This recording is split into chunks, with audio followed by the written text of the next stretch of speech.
Airbus A350.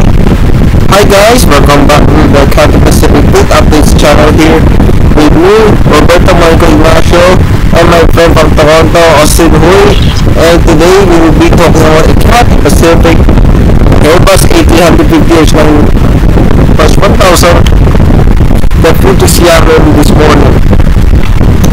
So the aircraft registration is published B-LXE Echo, and then she took her flight number 63820, and then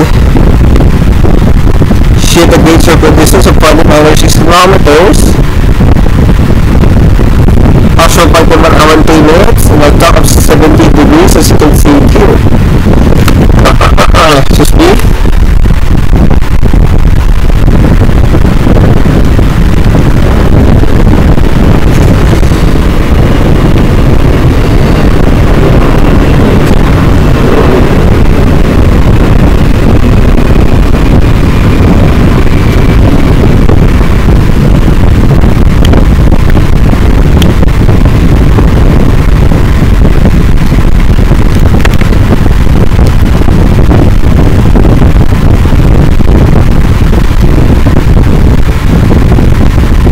This aircraft took off at the third runway at exactly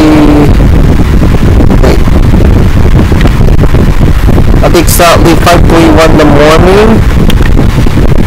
Excuse me. And then she landed at Xiamen Airport at runway 97 at exactly 6:24 in the morning.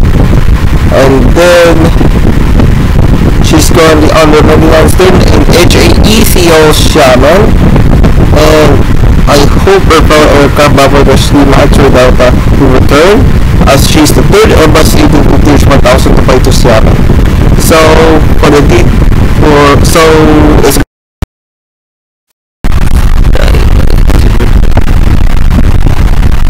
B-LXE Echo is a 5.8-year-old Airbus A350-1041 with the manufacturer serial number of 2025, and she took her first flight on the 9th of October 2018.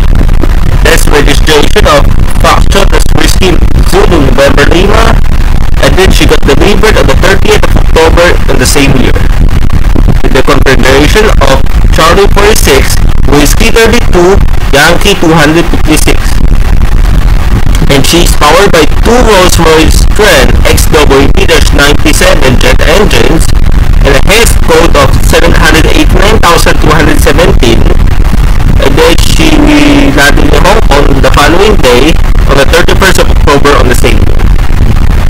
So hopefully this aircraft will be coming back. I hope she will stay long in Xiamen, in HAECO hangar. So that is all for the video. Thank you guys for watching.